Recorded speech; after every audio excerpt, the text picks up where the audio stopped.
एक मिजाज बल्कि एक हास्य के एक ऐसे हस्ताक्षर का इस्तकबाल करते हैं, एक ऐसे कवि का इस्तकबाल करते हैं कि जो जितना कामयाब कवि सम्मेलनों में है उससे ज्यादा कहीं कामयाब हमारे मुशायरों में होते हैं। हमारे मुशायरे में वो इससे कबल आचार्य जी तशरीफ रखते थे, इंडिया इस्लामिक स्टडी सेंटर में भी तशरीफ लाए, आज आपकी महफिल में भी यह तशरीफ रखते हैं। इस मुशायरे को बेदार करने के लिए जहां सामईन अपने सुकूत की चादर उतार कर फेंक दे, इसके लिए मैं जनाब ओम तिवारी साहब से दरखास्त करूंगा कि तशरीफ लाए और अपने कलाम से नवाजे। भीलवाड़ा राजस्थान से तशरीफ लाए जनाब ओम तिवारी। ओम तिवारी ने खुद ही सेट कर लिया। क्या करे आचार्य साहब, कुछ काम खुद को ही कर लेना चाहिए। अगर मैं कवियत्री या शायरा होता तो माइक वाला तनाव में आता और बेचारा यहां आता। ऐसा तो अपना नसीब है नहीं। श्रद्धा मंच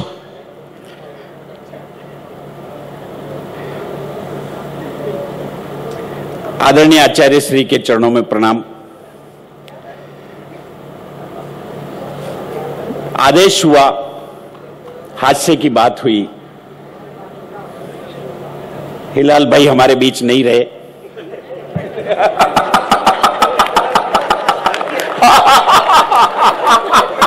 जैसी मालिक ये कविता हो गई। शुक्रिया। जैसी मालिक की मर्जी। बुजुर्गों ने सही कहा है कि उसके आगे किसी की नहीं चलती। मेरे नसीब में ही होना था। कितना बदनसीब है हिलाल भाई। तमाम खूबसूरत कवियत्री और शायर आई और मेरे छोटे भाई कह के उसके पेट के लात लगा के चले गए। मैं कहने वाला था हिलाल भाई, जितने मंचों के संचालन करने शादी से पहले कर ले, फिर तो घर का ही करना है, बाहर कोई चांस नहीं है। बहुत बेहतरीन मुशायरा और कवि सम्मेलन चल रहा, मेरा क्रम है। खुशबू मैडम, आप तो निर्जीव चीज को ही हिला के चली गई, सजीव का क्या हो रहा होगा। मौसम मखमली बना तो इसके टेंशन हो गई बेचारे के, ये क्या करेगा। थोड़ा अच्छा बजाओ तो मैं तालियों से चलने वाला खिलौना। अच्छा देखो, आप पीठ पे धाम पर कार्यक्रम हो रहा है और बुजुर्ग और वरिष्ठ जितने भी साधु संत महात्मा आचार्य श्री कहते हैं अति सर्वत्र वर्जते, और आपने मौसम तक कोई खुश मखमली बनाने की बात कर ली। आपने जब मौसम मखमली की बात कही तो चार पंक्ति याद आती है मुझे, आपको समर्पित करता हूं कि आज मौसम में अजीब सी बात है। आज मौसम में अजीब सी बात है, ना काबू में हम ना हमारे जज्बात है। संस्कार की बात करूंगा, पीठ पे बात कर रहा हूं। आज मौसम में अजीब सी बात है, ना काबू में हम ना हमारे जज्बात है, और दिल चाहता है चुरा लूं तुमको तुम्ही से खुशबू जी। है बात तो ऐसी, अपने तो ऐसी रहती है, टेंशन फ्री। राजस्थान से चल के आया, टेंशन लेता थोड़ी, देता ही नहीं हूं मैं तो। बहुत मस्ती का काम है। अभी हिलाल भाई आचार्य श्री बोल रहे थे, मोहतरमा कह रही थी मेरे शौहर भी यही है। अच्छा है, समझदारी से काम कर रहा हूं। हाँ, ये बहुत खतरनाक आइटम है, ये जो आइटम है ना मंच का। मैं एक टिप्पणी करता हूं देश में कि जो रोटी कटोरदान में होती है कोई चूहा टच नहीं कर सकता उसको। अच्छा, बहुत समझदार आप आदरणीय, ये समझदारी रखनी चाहिए। बहुत टेंशन में आ जाते हैं मामला। अभी नहीं आई, अभी भी नहीं आई, और बहुत बढ़िया हमारे पास इसका इलाज है, ट्रेन लेट है। अब वो ट्रेन रेलवे वालों को पता नहीं कितने टाइम पे आएगी, तो घर पे कैसे पता हो सकता है। कहते आज मौसम में अजीब सी बात है, ना काबू में हम ना हमारे जज्बात है, और दिल चाहता है चुरा लूं तुमको तुम्ही से खुशबू, मगर मां कहती है बेटा चोरी करना बुरी बात है। वाह क्या बात है, वाह वाह। मगर मां कहती है बेटा चोरी करना बुरी बात है, मगर माँ कहती है बेटा चोरी करना बुरी बात। अपन ज्यादा टेंशन का काम करते नहीं साहब। बहुत लंबी लंबी कविताएं अभी कह रहे थे कश्मीर के बारे में, पाकिस्तान ये है वो है, कश्मीर पे बुरी नजर, काहे की कश्मीर पे बुरी नजर, टेंशन रख के चलते। जितना झगड़ा है, मैं बहुत सारी समस्याओं के समाधान लेके देश में यात्रा करता हूँ। डॉक्टर साहब, सेपी साहब, एक बहुत बड़ी टेंशन है, और हमारे वीर रस के कवि तो इस्लामाबाद में तिरंगा गाड़ ले, इस्लामाबाद जाने के पैसे नहीं, टिकट के पर पट्टे जमीन, जब यहाँ घर पे तो कुछ होवे नहीं और वहां झंडा गाड़ने की बात कर ले। और आधे से ज्यादा वीर रस के कवियों के साथ ये संकट है दोस्तों, घर पे माँ बाप को पानी का गिलास नहीं पिलाते हैं और माइक पर आकर देशभक्ति के गुणगान करते फिरते हैं। अभी मैं राजकीय सेवा में हूं, इसलिए संबोधन के रूप में प्रतीक के माध्यम से बात करता हूं। 3 साल बाद नौकरी छोड़ दूंगा, उन हरामखोरों के नाम लूंगा मंच पे। अरे काय की टेंशन, तुम इस्लामाबाद का किराया जेब में जी झंडा गाड़ने की बात करते हो, जो कुछ बात करने अपने यहाँ करो। माँ की बात करी, खुशबू ने मुझे बहुत अच्छा लगा, बच्चों को नसीहत दी। 4 पंक्ति देना चाहता हूं, लगे तो समर्थन करना भरपूर, कि मां की दुआएं कभी खाली नहीं जाती। डॉक्टर साहब, मां की दुआएं, मातृशक्ति से समर्थन मांगता हूं। अगर लगे कि ओम तिवारी ने सही बात कही तो आप लोग भी ताली बजा के समर्थन करना, कि मां की दुआएं कभी खाली नहीं जाती, मां की बद्दुआएं कभी टाली नहीं जाती। क्या कहने? मां की बद्दुआएं कभी खाली नहीं जाती, मां की बद्दुआएं कभी टाली नहीं जाती। 4 बेटों को पाल लेती है मां झाड़ू पोछे बर्तन करके। 4 बच्चों को पाल लेती है मां झाड़ू पोछे बर्तन करके। 4 बेटों से एक मां पाली नहीं जाती। क्या कहने? वाह। जिसके मां नहीं होती ना, उसको पूछो रिक्त स्थान भर सकता है क्या? क्या कहने? छोटा सा वाक्य कहता हूं आचार्य श्री के श्री चरणों में। मातृशक्ति बैठी हुई है, 4 बीबियों की बात करके गई तो मोहतरमा। एक छोटा सा वाक्य निवेदन कर रहा हूं। डूंगरपुर, राजस्थान के डूंगरपुर जिले में जब मैंने वाक्य पढ़ा तो कलेक्टर धर धर करके रो रही थी और मैं भी संचालन नहीं कर पाया, पूरी रात बैठा रहा। मेरे एक मित्र को, अगर आप लोग, हाँ साहब, मेरे ससुराल वाले यहां तक भी टिक गए क्या? मैंने मेरी पत्नी को कई बार कहा कि मैं जाता हूं, उसके बारे में तेरे पियर में चर्चा मत किया कर। क्या मैं नहीं निकलता हूं उससे पहले वो बोल देती कि आज वहां गए। प्रणाम करता हूं भैया। अगर दुर्भाग्य, मेरे शब्दों पर गौर करना, मैं पढ़ने में बहुत इंटेलिजेंट था, बहुत खतरनाक बात करता हूं, मुझे ही पता नहीं रहता कब क्या कह देता हूं। आप सुनना, मैं पढ़ने में बहुत इंटेलिजेंट था साहब। 6ठी क्लास में 6 बार मॉनिटर रहने का सौभाग्य मिला। क्या कहने? वाह वाह वाह वाह। मेरे मुकाबले इंटेलिजेंट डॉक्टर साहब भी नहीं है। धन्य हो मेरे पिताजी ने, जिन्होंने मुझे पढ़ाया। और 10वीं क्लास में 36% नंबर पर स्कूल टॉप करी। 19 बच्चे थे, 9 के सप्लीमेंट्री आई, आचार्य साहब 9 फेल। वाह वाह वाह वाह वाह वाह वाह। और ईमानदारी रखी, 1% ज्यादा नहीं लाऊं पासिंग मार्क्स से। 36% पे स्कूल टॉप करी। अपन तो जो भी काम करते बहुत सलीके से करते। 4 बीवियों की बात करी तब मुझे वाक्य याद आया, दुर्भाग्य से किसी को सौभाग्य मिले।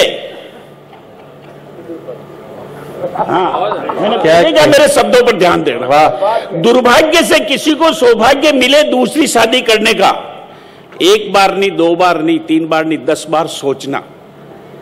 मेरे एक मित्र को उसके 5 वर्षीय बच्चे को लालन पालन के लिए दूसरी शादी करने का दुर्भाग्य मिला। उसने दूसरी शादी करी। ठीक 1 वर्ष बाद 6 साल के उस बेटे से पूछा, बेटा तुम्हारी नई मां में और पुरानी मां में क्या अंतर है?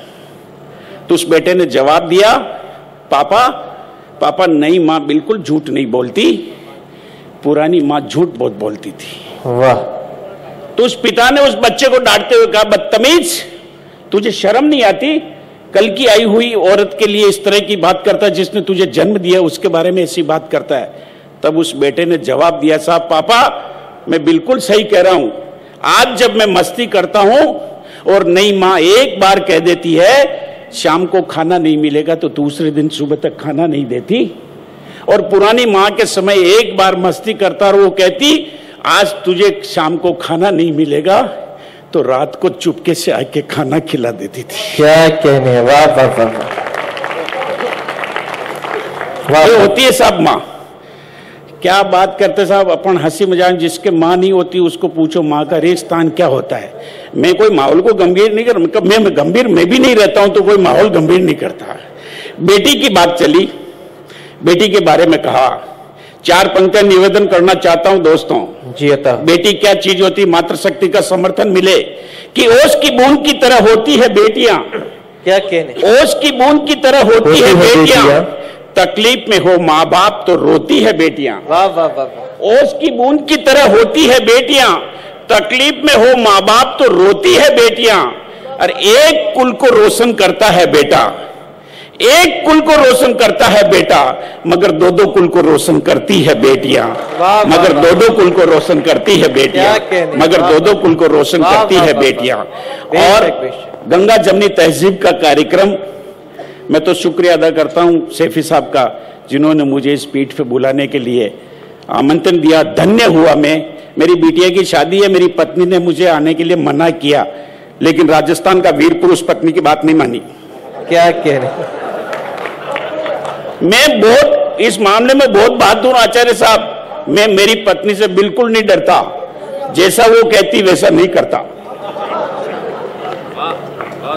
मैं राजस्थान का वीर पुरुष मेरी पत्नी से नहीं डरता, जैसा वो कहती बिल्कुल नहीं करता। वो कहती झाड़ू लगाओ तो मैं पोछा लगाता, और वो कहती तुम पोछा लगाओ तो मैं झाड़ू लगाता, क्योंकि मैं वीर पुरुष मेरी पत्नी से नहीं डरता। अपन पत्नी क्या, अच्छा साहब क्या डरना, उसको अपन लेके आए। और पत्नी के बारे, आचार्य साहब आप तो बहुत शुद्ध बहुत सात्विक हैं, अच्छा किया। इस पचड़े में 25 साल पहले एक माला पहनी, आज आपने भी पहनी, उस माला को भुगत रहा हूं आज दिन तक। क्या कहने, वाह। पिछले 15 साल से इस धरती पर, हिंदुस्तान की सरजमी पर, सब काली पत्नी बोल रहे थे, ओरिजिनली सुनो मेरे से काली पत्नी क्या होती है। 15 साल से मेरा इस धरती पर, हिंदुस्तान की सरजमी पर सैफी साहब कोई दुश्मन है तो बाबा रामदेव है, उससे बड़ा मेरा दुश्मन इस धरती पर कोई नहीं है। पट्टा पिछला 15 साल से चिल्ला रहा काला धन वापस लो, काला धन वापस लो। दोस्तों टेंशन में आ गया। 25 साल पहले शादी हुई, देश की सर्वश्रेष्ठ काली पत्नी मेरी। क्या कहने, देश की सर्वश्रेष्ठ काली पत्नी, तालियां बजवा दूंगा, आपसे कहूंगा नहीं बजाना। देश की सर्वश्रेष्ठ काली पत्नी मेरी, और धन नाम पर कोई वस्तु है तो मात्र वही। क्या कहने, धन नाम पर वस्तु है तो मात्र वही, उसके आगे तो उसने, बाबा रामदेव ने हद कर दी। उसने कहा काला धन वापस लाओ, यहां तक की व्यवस्था होती तो हिंदुस्तान की सरकार है मैनेज कर लेता। वाह वाह। काला धन वापस लो, यहां तक की बात होती तो हिंदुस्तान की सरकार है मैनेज कर लेता, लेकिन आगे तो हद कर दी। काला धन वापस लाओ, उसे सार्वजनिक करो। क्या कहने है, वाह वाह वाह वाह वाह वाह। ये होता सब। अच्छा, हर आदमी सोच के चलता है कि अपने घर में इज्जत है। सैफी साहब आपके भी माजने ऐसे ही है, जी जी मत करो, सुनो आप, बिल्कुल सत्य कहता हूं, आप बोलते नहीं मैं बोल जाता हूं। सरकार की शिक्षा सही दिशा में नहीं है।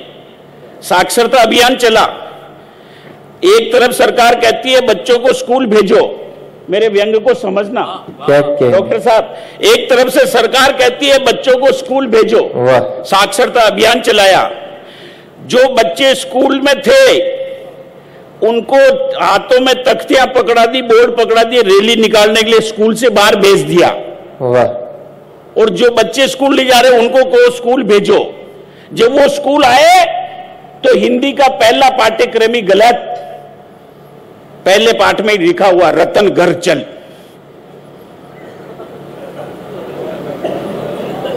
वाह वाह, छगन घर चल।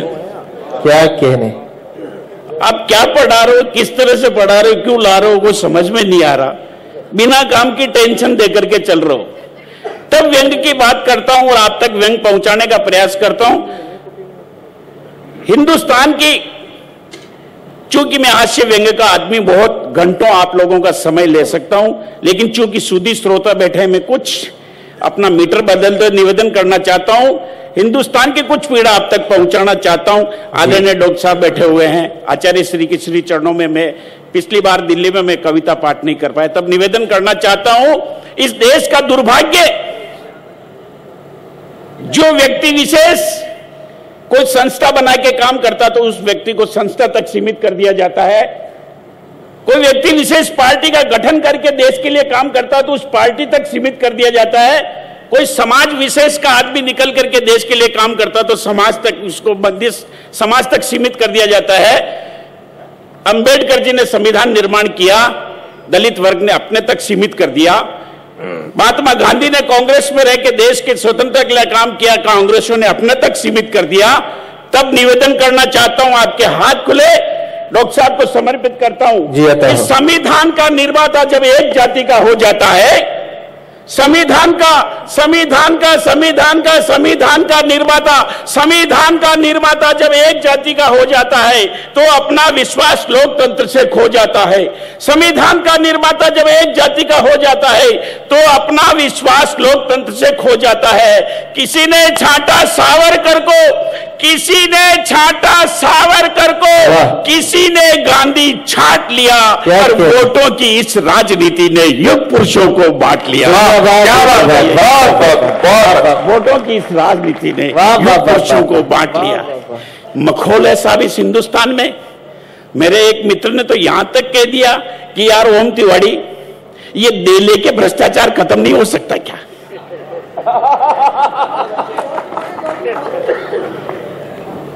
क्या बात, वाह। एक एक्स पार्टी सत्ता में तो वाई का विरोध, वाई सत्ता में तो एक्स का विरोध, मखौल समझ कर रखा है। तब मैं बात करना चाहता हूं कि ये अपनी मां के पिए दूध को लजाने लगे।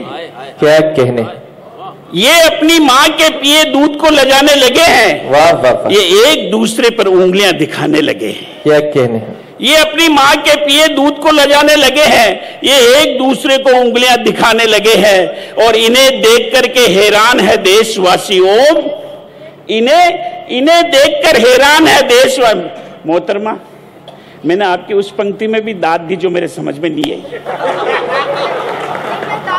अच्छा, नहीं दाद तो ये तालियां ओम तिवारी जी के लिए। ओम साहब, अपन तो राजस्थान के आदमी है साहब, अपन न्यू जहां से बिजनेस करके 2 पैसा कमा ले, जबरदस्ती हाँ भराते हैं। नहीं ओम साहब, बात यह है कि दाद तो ये भी दे रही है, मगर इनकी दाद आपके समझ में नहीं आ रही। हाँ, ये बात, आप चाहे कितना ही लोलुपता कर लो, आपका कोई चांस नहीं है। ये शाश्वत सत्य है। आप कितने बदकिस्मत वाले आदमी, एक से एक सुंदर शायरा और कवियत्री आई, लेकिन सबने छोटा भाई बना दिया। उस जगह अगर मैं होता ना तो उस संबंध को विच्छेद कर देता। ये राजस्थान का ही आदमी कर सकता, और नहीं कर सकता, क्योंकि वहां शक्ति और भक्ति बराबर मात्रा में पाई जाती है। मीरा भी मेरे मेवाड़ में हुई तो महाराणा प्रताप भी मेरे मेवाड़ में हुए। ये बात अलग है कि मेवाड़ मेरे बाप का नहीं है। क्या कहने, लेकिन मैं मेवाड़ में रह रहा हूं तो मेरा ही हुआ। कि ये अपने मां के पिए दूध को लजाने लगे हैं, ये एक दूसरे पर उंगलियां उठाने लगे हैं। ये अपनी मां के पिए दूध को लजाने लगे हैं, ये एक दूसरे पर उंगलियां उठाने लगे हैं। इन्हें देख करके हैरान है देशवासियों, इन्हें देखकर हैरान है देशवासियों। ये दुरंगे लोग तिरंगे की कसम खाने लगे हैं। ये दुरंगे लोग तिरंगे की कसम खाने लगे हैं। और मैं निवेदन करना चाहता हूं, जब से मोदी जी आए, युवा पीढ़ी समझ में नहीं आता। मोदी जी, युवा पीढ़ी केवल वोट देने के लिए ही काम में ले रहे हो क्या? युवा पीढ़ी भटक किधर रही है आपको पता ही नहीं है। जब तक ये 140 चैनल का टीवी और ये एंड्रॉयड फोन बंद नहीं करोगे, युवा पीढ़ी आपकी क्या, आपके बाप की सगी नहीं होगी। तब निवेदन करना चाहता हूं, संस्कारों की अगर बात करते हो तो युवा पीढ़ी, और जब तक हमारे देश ने क्वालिटी बहुत पीड़ा के साथ कहता हूं साहब, इस पावन मंच से खड़ा होकर के आदरणीय डॉक्टर साहब बैठे हुए हैं आचार्य श्री के चरणों में, इस पावन मंच से निवेदन करना चाहता हूं कि कोई भी देश हो, दो तरह से पुकारा जाता है, विकासशील देश और विकसित देश। जी बेशक। जिस देश के दो स्तंभ मजबूत होते हैं, शिक्षा और चिकित्सा, वो विकसित देश होता है, और जिस देश के दोनों स्तंभ कमजोर होते हैं वो विकासशील देश होता है। बेशक बेशक। और दुर्भाग्य के साथ कह रहा हूं, 67 साल बाद भी हम विकासशील देश कह रहे हैं हिंदुस्तान को, इससे बड़े दुर्भाग्य नहीं हो सकता। क्या कहने, क्या अच्छी बात है। युवा पीढ़ी की पीड़ा कहता हूं, इशारा लेकर के किसी भी एक उसका नाम नहीं लेना चाहता जो सरकार की तरफ से घोषित है, और इशारे में बात करना चाहता हूं कि जिनके पांव होते हैं उनको दौड़ से बाहर कर दिया जाता है। क्वालिटी को कभी नहीं पहचाना इस हिंदुस्तान ने।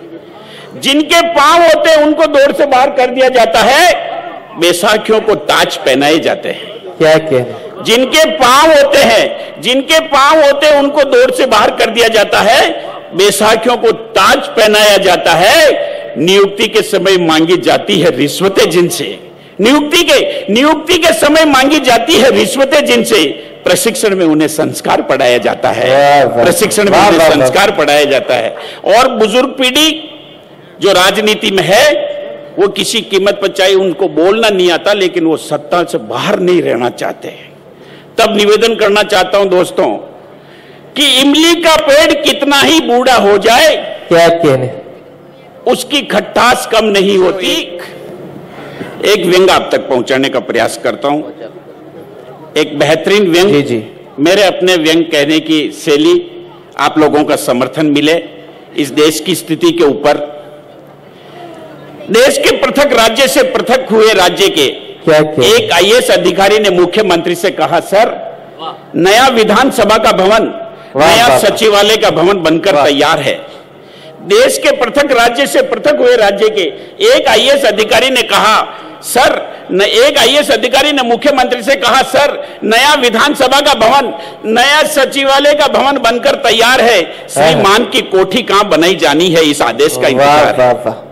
सर नया विधानसभा का भवन, नया सचिवालय का भवन बनकर तैयार है, श्रीमान की कोठी कहां बनाई जानी है, इस आदेश का इंतजार है। तब मुख्यमंत्री ने आईएएस अधिकारी से कहा, अबे पढ़े लिखे गोचू, तेरे लिए भी मैं सोचूं।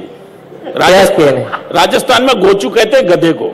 अबे पढ़े लिखे गोचू, तेरे लिए भी मैं सोचूं, तुझे पता नहीं। व्यंग्य की पराकाष्ठा देखना, सब समर्थन मिले मंच का भी। अबे पढ़े लिखे गोचू, तेरे लिए भी मैं सोचूं, तुझे पता नहीं मंत्री की कोठी और वेश्या का कोठा, तुझे पता नहीं मंत्री की कोठी और वेश्या का कोठा, कहीं भी हो सबको पता लग जाता है। अपने अपने हिस्से का ग्राहक अपने आप पहुंच जाता है, अपने अपने हिस्से का ग्राहक अपने आप पहुंच जाता है।